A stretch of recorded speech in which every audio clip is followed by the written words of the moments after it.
Welcome back to another episode of Stand on Guard.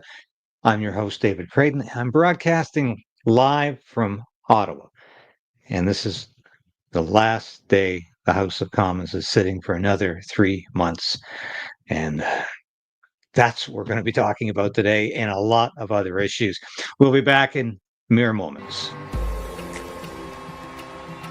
The Prime Minister lied and his minions continue to lie.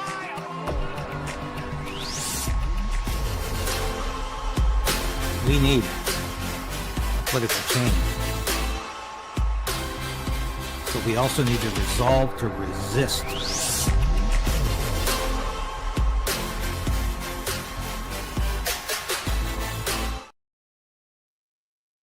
Yes, please like the station now. Give it a thumbs up. Share it, please, with your friends and family so new viewers have the opportunity to watch this show, because what's happening is that we don't get new viewers and we don't expand.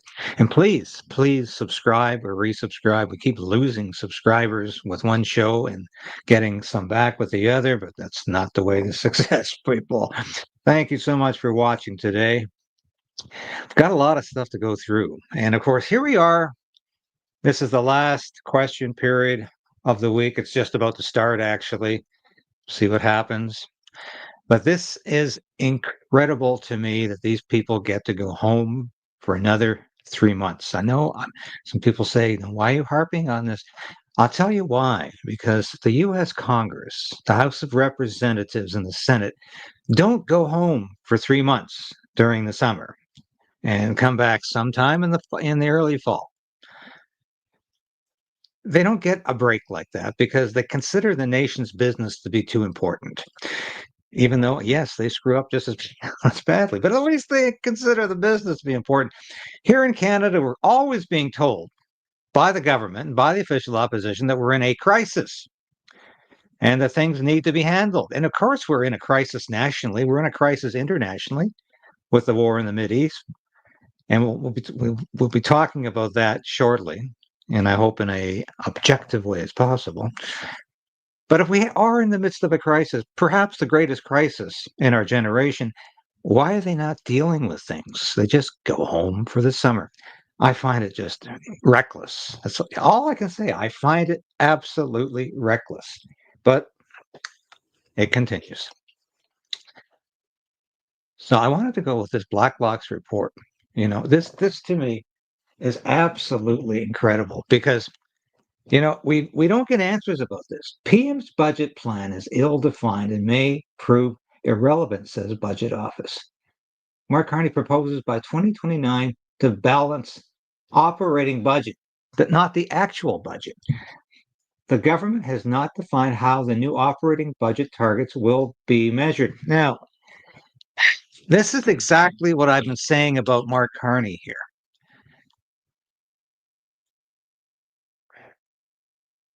Quiet. This is exactly what I've been saying about Mark Carney's government through the back room or by the back room. So we don't use a traditional budget anymore. We have an operating budget. So what? You can hide the deficits. You can somehow pretend the national debt isn't increasing by another $1 trillion. I mean, this is what Mark Carney is up to. And he knows how to hide money. He was an international banker. They're very good at printing money and hiding it, covering up their tracks. It's what Mark Carney is all about. And I just find this outrageous that they're going to get away with this now. An operating budget. Now,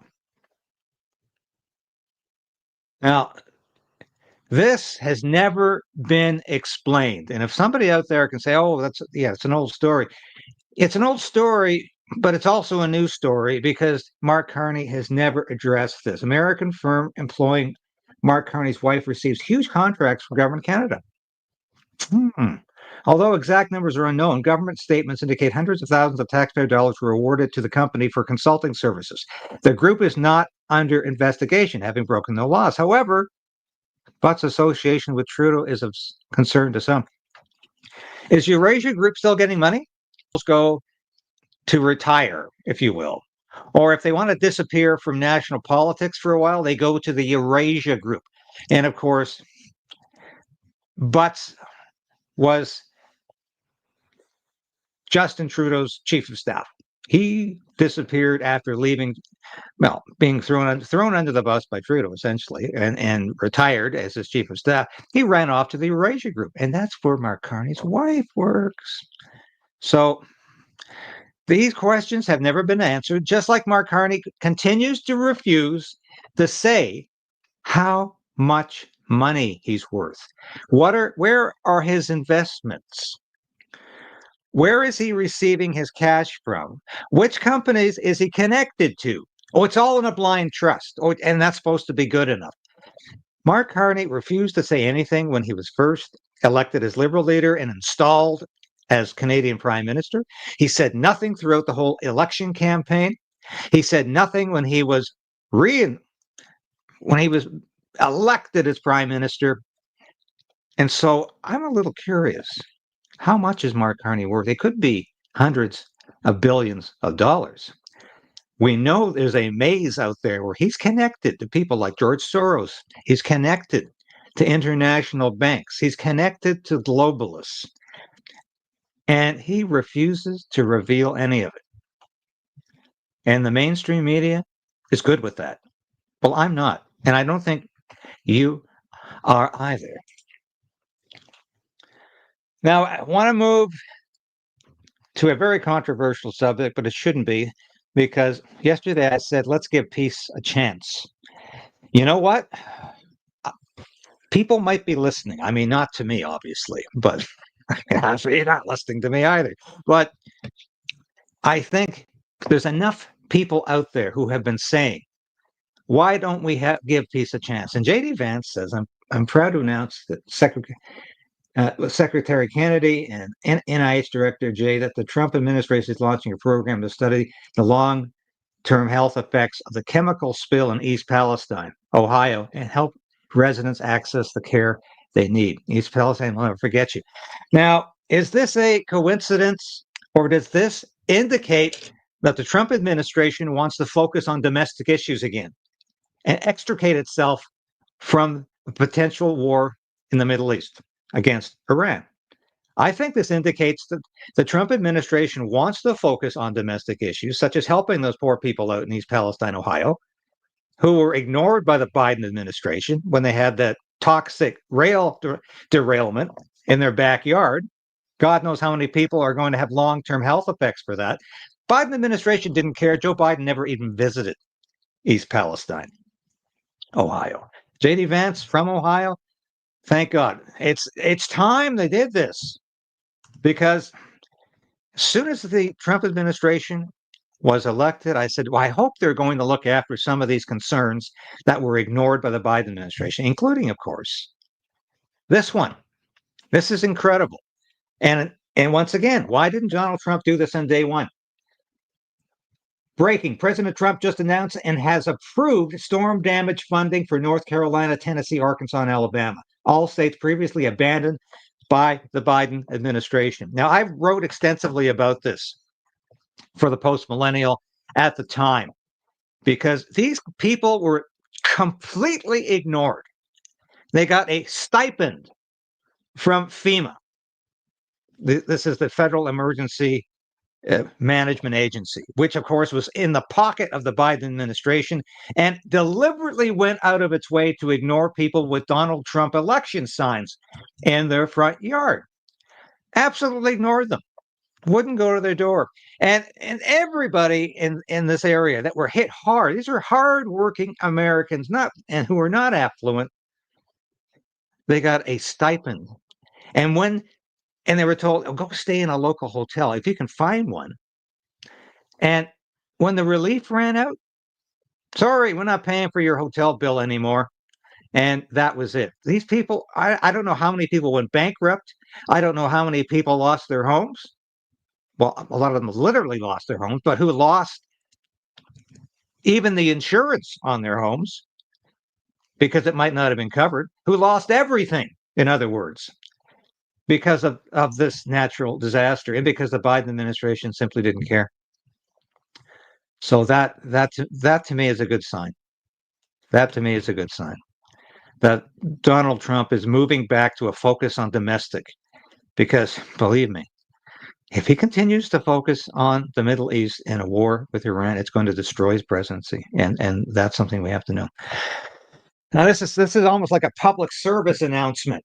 I want everybody to be aware of this one, and I haven't even dealt with this myself this morning. I've been so busy tracking down other things. But breaking 16 billion passwords have been leaked. Apple, Google, Facebook users exposed. What's being called the largest password leak in history has just been confirmed. 16 billion login credentials, many from major platforms like Apple, Google, Facebook, GitHub, and more are now compromised. So change your password on these social media sites. Get on it right away. You don't know who is targeting you, who could be possibly going after you. So please have a look and ensure you're not being targeted. You're not being affected by this. And this went viral on X last night. And before I forget, I want to welcome all of our Rumble viewers who are now a part of our regular viewing package. You're on there every day automatically. Thank you for joining the show today. Thank you for being a part of it. And I'm sorry I didn't mention that sooner. And I wrote this yesterday for Substack, and I think I have to take some credit for being right, at least, because this is all about the need to focus on what's really important and to stop foreign wars before they become regional wars or global wars or the Third World War. Now, Donald Trump is clearly conflicted right now about how to respond to the Israel-Iran conflict. He is expected to join the fight, yet he was elected as the presidential candidate of peace, and he must be waking up in the morning and wondering how he found himself in this agonizing situation. Well, I'm afraid he almost got himself in this agonizing situation, but he can get himself out. But the White House announced late yesterday that there would be a 2-week pause before Donald Trump would take any further action, before he would decide whether or not he's going to strike Iran and join Israel in this fight against Iran and enter a shooting war, become a belligerent. We already know, yes, the United States has been financing Israel. They've been sending them arms. They have approved of the first strike, of the preemptive strike, as they call it. However, Trump, I know, does not really, in his heart of hearts, want to go any further. Why? Because I really think he wants to be a president of peace, despite the people around him here saying, "Sorry, Donald, you can't do it. I'm sorry, Mr. President, you can't do it. You have to do this." No, he doesn't. And president after president who has listened to advisors tell them that have found themselves alone at the table at the end of the process because the war goes badly. And I can tell you this, 60% of Americans oppose this war, including 51% of Republicans. We put that on last night.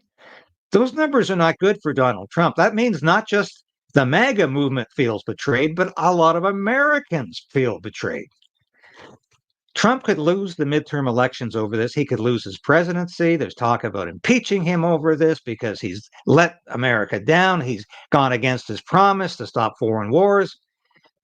This is nothing but bad news for Donald Trump, but he's got 2 weeks now to get back to the bargaining table, to bring Iran back to talking about their nuclear program, to de-escalate the situation, to stop the fighting, because I can tell you history shows this again and again. President Lyndon Johnson, 1964, biggest majority in terms of popular vote in history, 61.6%. 4 years later, he couldn't even run for the presidency. His popularity had declined so badly, there wasn't a hope in hell of him winning even the primaries and becoming the Democratic candidate. So rather than going through that humiliation, he made the famous but very surprising announcement in a broadcast saying, I will not be the candidate of my party in the next presidential election. And a lot of people were shocked, but he didn't want to go through that process just to see himself defeated. Now, you have to remember, at the beginning of the Vietnam War, there was tremendous support for that war. People forget this because, of course, it's a bad taste in so many people's mouths today when they talk about the Vietnam War experience. But there was tremendous support. Up to 75% of Americans approved of American involvement in Vietnam, sending combat troops on the ground, not just bombing, but sending combat troops. It was a tremendously popular war at the beginning. Within 4 years, the numbers sank. Why? Because there didn't seem to be any movement towards victory for South Vietnam or America. And yes, look at these numbers. 51% of Republicans, 60% overall. Democrats as well are opposing the war. Independents are opposing this war. So those are numbers that are not going to help Donald Trump win the midterms, are they? Not at all. And yes, we showed this to you yesterday. Look at this. This is the U government poll that everybody is remarking on, how entrenched the opposition is. But as I was trying to say, if a war starts out with 60% disapproval, meaning it's got 40% approval, if that, because that 40% might be very weak. When the consequences of the war start to be clear to Americans, in other words, when the casualties start to happen and the body bags start coming home, the support for that war will go even lower. And so if it happened with Vietnam with such high support at the beginning, it will happen to this war in Iran, and it'll go even lower than 40% disapproval. It'll keep going lower and lower. And I think Donald Trump is enough of a politician and smart enough to say, this does not bode well. He knows enough about history to know that every American president who has entered a foreign war has been told by his smarty pants advisors who know better than anybody, you can win this one, Mr. President. Don't worry. Thank you. You love my shirt. Don't worry about it. We're going to get through this, and history will prove you right. And that's what Secretary of Defense McNamara told Lyndon Johnson. Don't worry, Mr. President. You're going to come through this. History will prove you right. And at the end of the day, Lyndon Johnson sat there with his cabinet, seeking their support to continue the war in Vietnam, and not a single head would not nod its approval. And Lyndon Johnson bowed his head and said, I'm alone. Now, that's a very truth anecdote. And that's what happened to Lyndon Johnson. It doesn't have to happen to Donald Trump. He can choose peace right now. He can choose to de-escalate. And I believe that's what he needs to do. And I think I want to be part of I want to be part of those who are encouraging to do that before it's too late, before this runs off the rails entirely. And we can do that, folks. Now let's watch a couple of videos here. You set up a $95 billion borrowing authority for geopolitical risk if we're going to get a deal with the U.S. Well, listen, we've always been clear since day one that we want to have no tariffs and that we're fighting for Canadian workers, the industry, and at the same time building our country. So we would continue, and we're continuing. I mean, you've seen it. We just had the G7. Prime Minister was there with the President. The Minister LeBlanc has been very active. We're very, very engaged to defend Canadian interests. But $95 billion is a lot of money to borrow, right?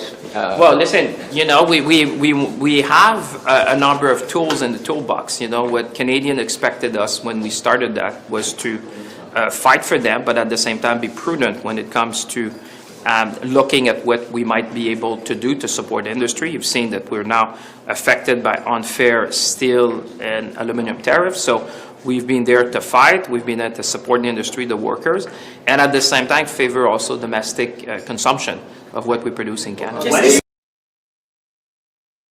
Okay, so we have a regime of borrowing and printing money. That is exactly what we have with the Mark Carney government. And we have a regime. This is the finance minister, by the way. I know he's very hard to listen to. But here is Champagne, the finance minister, trying to tell you that we have the interest of Canadians at heart here. We're just going to keep borrowing money. And the Bank of Canada will keep printing money. And we'll keep having inflation. We'll keep getting into these inflationary cycles. The debt will continue to rise. The deficit for this year will continue to rise without even having a budget to account for it.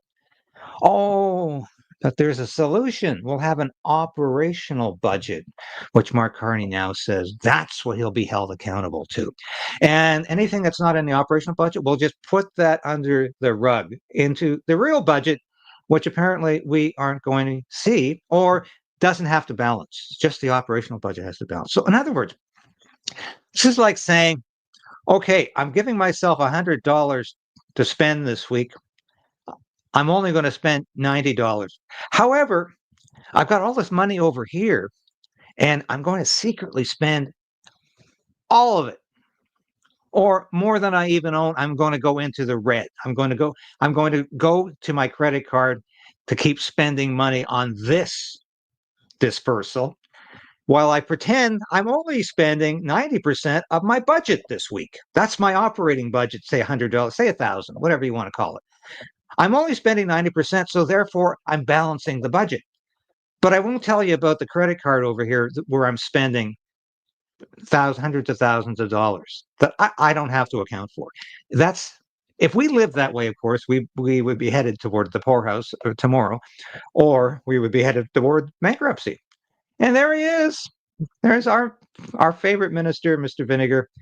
He's Francois Philippe Champagne. It should be Francois Philippe Vinegar. Vinaigrette. Anyway, but I want to show you this Pierre Poilievre video because I'm a little disappointed that the Conservatives are supporting Bill C-5 because it's all about Mark Carney making all the decisions about projects. And it sounds to me like it's all going to be government-supported projects. What about the private sector? And Danielle Smith, in a minute, we'll get into that when she talks about let's stop relying on the federal government to make the economy move. The private sector should be the engine of the economy. So Pierre Poilievre here, I think he's finally getting away from his Mayor Tommy Shanks act of doing the fireside chats. And this is the best video he's done in a long time. And I'm going to show it because I think it illustrates what a lot of us don't know. We keep saying, oh, the ban on gas-powered engines, that's 10 years away. What do we have to worry about that for? That's 10 years away. It's coming in phases. So while the government says, oh, there's no ban on gas-powered cars, what are you talking about? Of course there is, because it's all about politics. It's all about forcing you to drive a car you don't want. And the vehicle companies, the car companies are saying, we don't want to sell electric vehicles anymore. They're not profitable. Nobody wants them. They cost more than gas-powered cars to purchase. And the Liberals keep telling you, oh, they're so cheap to operate. They're not cheap to operate. Like, you literally have to decide, if you're charging your electric vehicle in your driveway every night, you'll have to decide whether you want to do the laundry that week, because it's going to cost you so much to charge your car and to maintain the household facilities at the same time. So that's the true cost of it. And of course, it's so hypocritical. How about all of the electricity that's being generated by coal-fired plants across North America?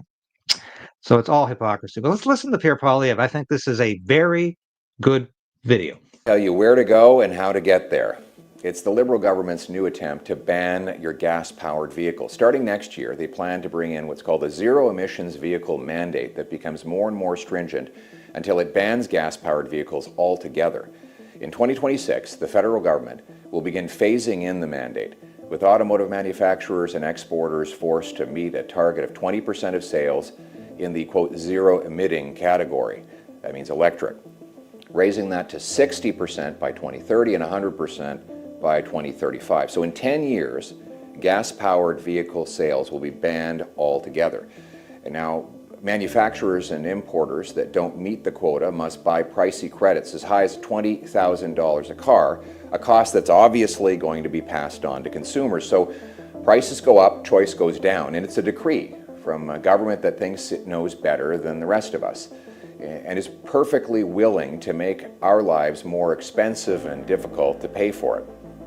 And Mark Carney wants to go even further. Back in 2021, in his book Values, he said, quote, "A host of other fiscal and regulatory policies made by governments can be highly effective in setting out the contours of a net zero economy, including regulations to phase out the sale of new internal combustion vehicles in the next decade."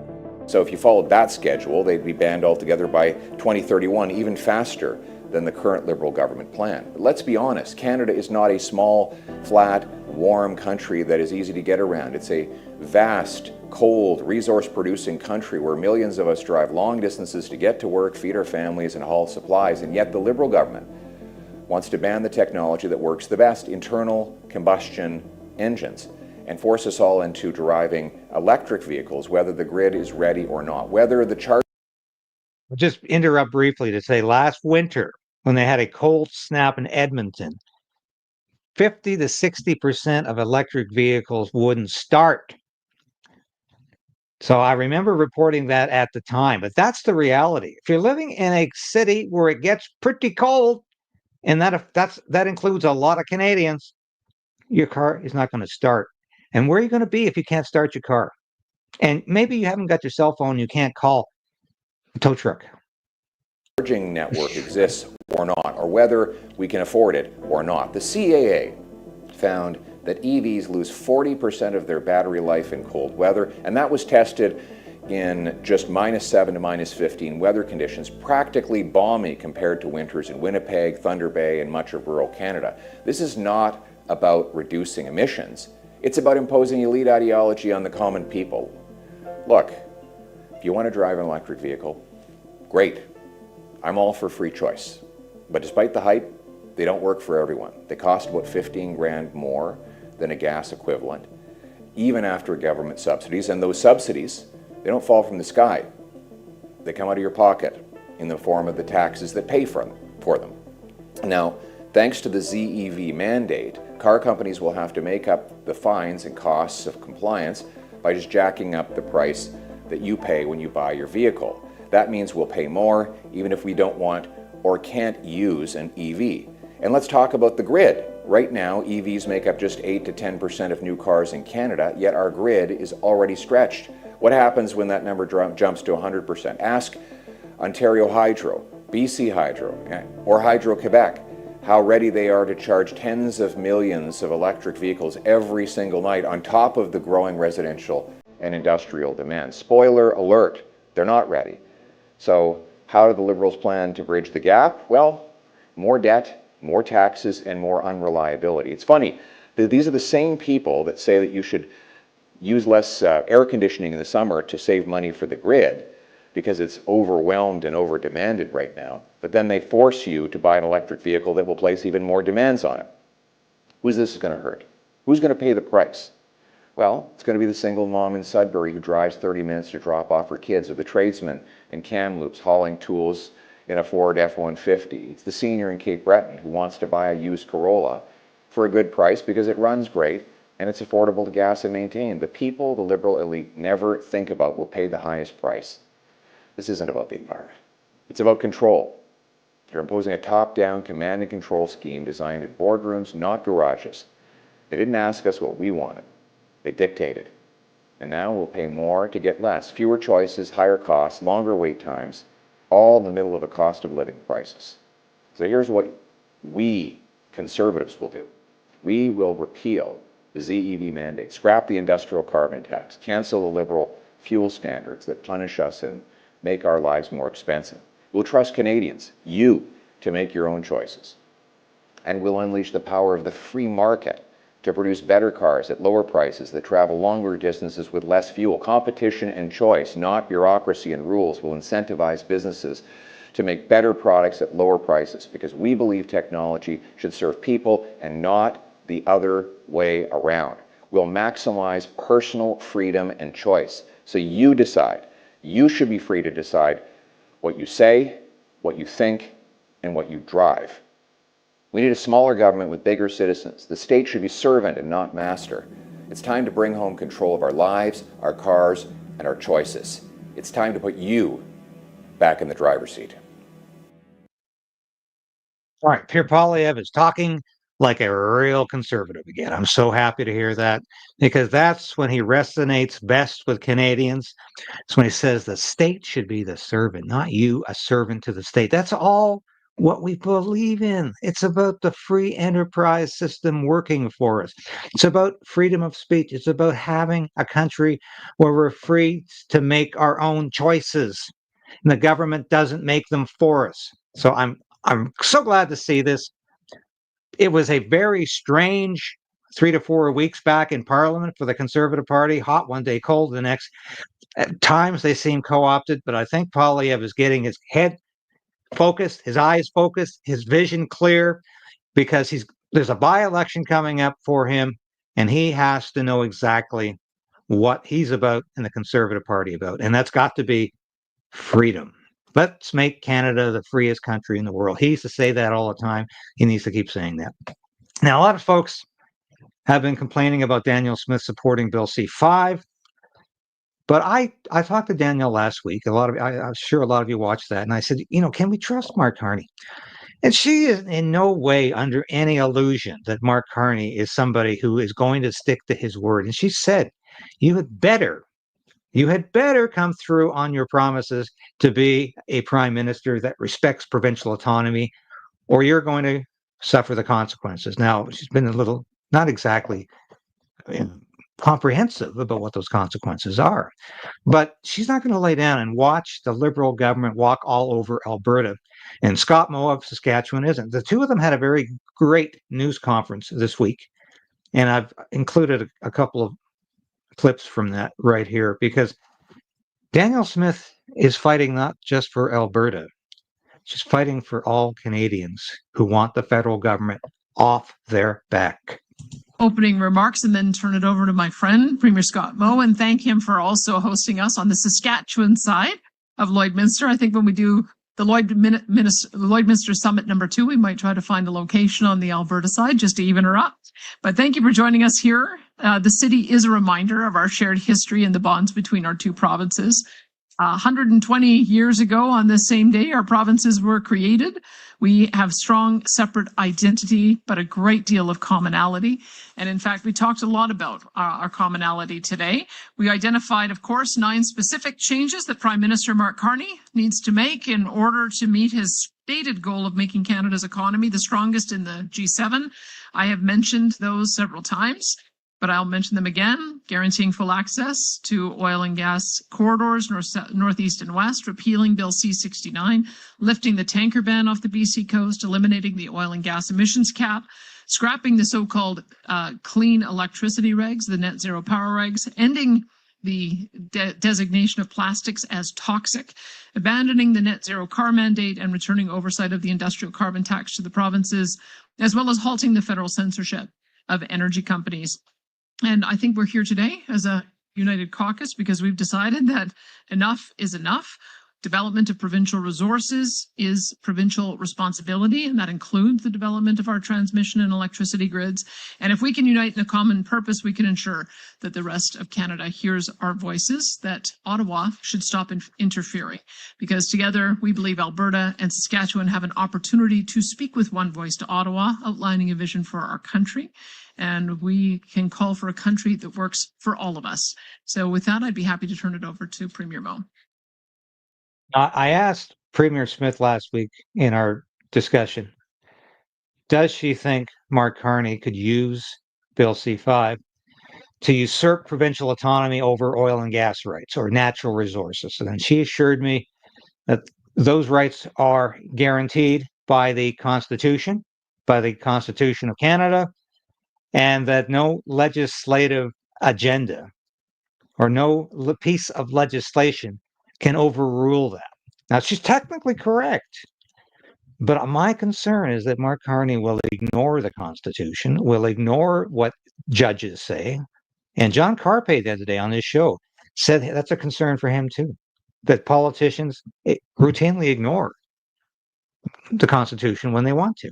So I hope that we're not getting into a situation here where Mark Carney can ignore the Constitution or usurp provincial autonomy. I know premiers like Danielle Smith will fight back vociferously.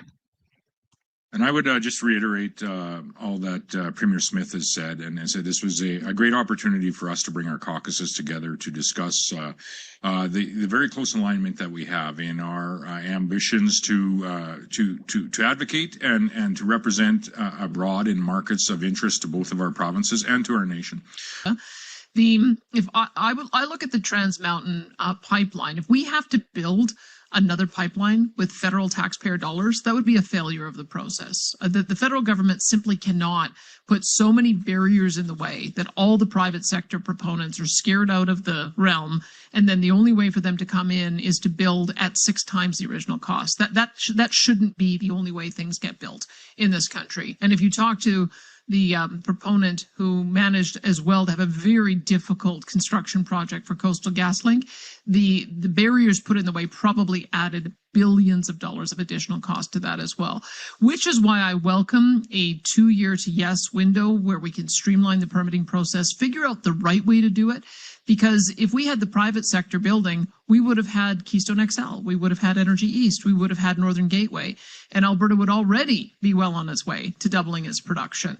Those 3 pipelines would have added 2.5 million barrels per day of additional egress. And if you look at today's pricing, that's $55 billion worth of revenue year after year, every year. 40% of which goes to governments, both provincial and federal. So I don't think that we should be complacent. I don't think we should say, oh, well, I guess it's good enough. I think that we all have demands on us as provinces.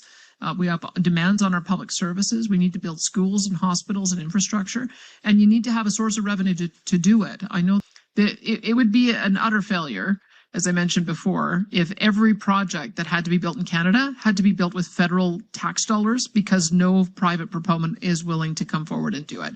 And the situation we find ourselves in today is that the approval processes and the 9 bad laws are also cumbersome, that we are not getting the interest in the private sector without making some substantial revisions or repeal of those laws. So yes, I would have liked to have seen a few. I think a couple of them would have been pretty easy to give a win to in this legislative session. That being said, if the Prime Minister is going down the path that I hope he is, it'll be a parallel process, and we will know in very short order. We will know in the fall session what kind of accommodations are going to be made here, or if any accommodations are going to be made at all.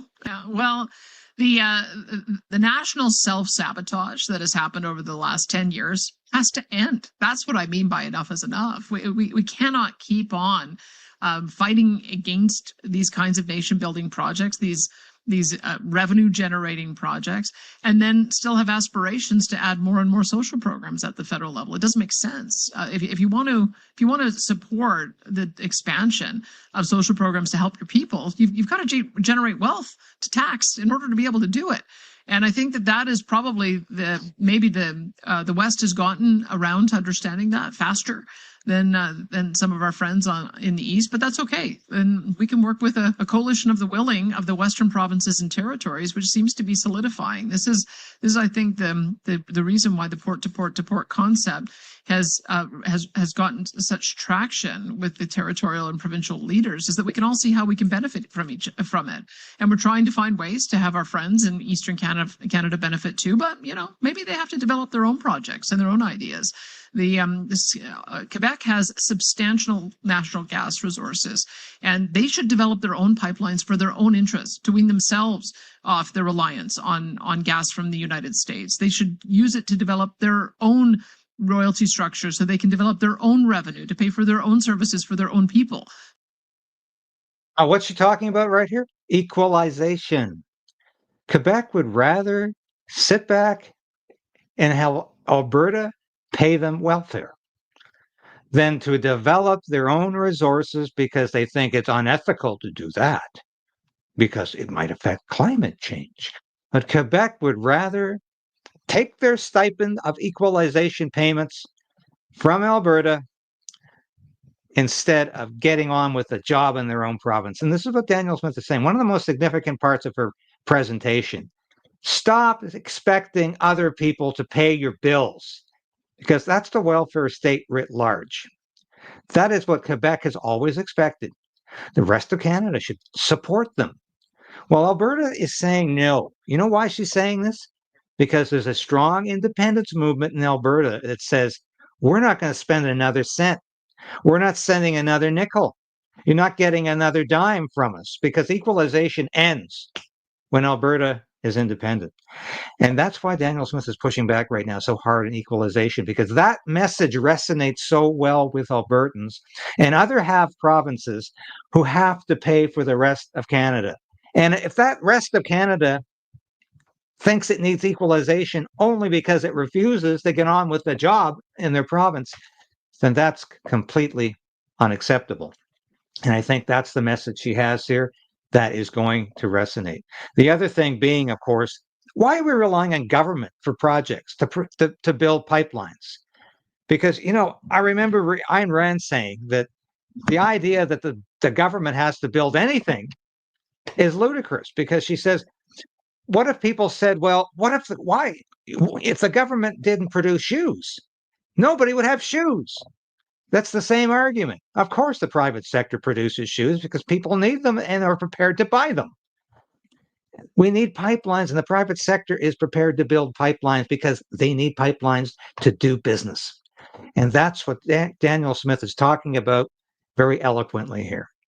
So I will be back in a second. I encourage you again to have a look at our merchandise, and I'll have some concluding remarks just after this.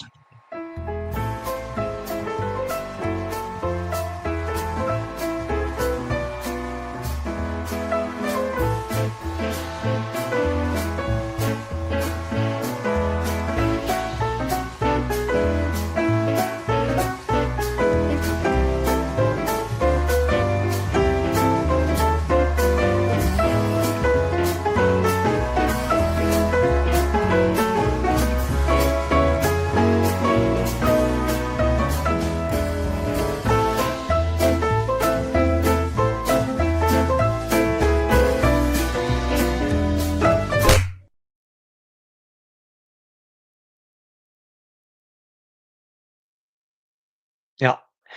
Please have a look at the store. There's some great merchandise in there. And, you know, I should, you know, this is my favorite hat. I think everyone should have a hat like this. So tomorrow, we've got a great interview with Phil Wiseman of the Oracle Films Company. He's got a production out right now about the effects of climate change, the effects of a lot of different issues on how the government wants to take over our lives. That's all I'm going to say about it right now. I'm going to be talking to Phil this afternoon. We'll have that interview on tomorrow. And I say don't miss it. And we'll be talking about the film that you guys really want to see, because it's definitely being suppressed. It's hard to see, but it's about the issues that are really most important. It's personal freedom versus government overreach. Thank you so much for watching today. I will be back again tomorrow, same time. And keep fighting, keep persevering. And God bless this country, and Godspeed to all of you. This has been David Krayden, broadcasting live from Ottawa.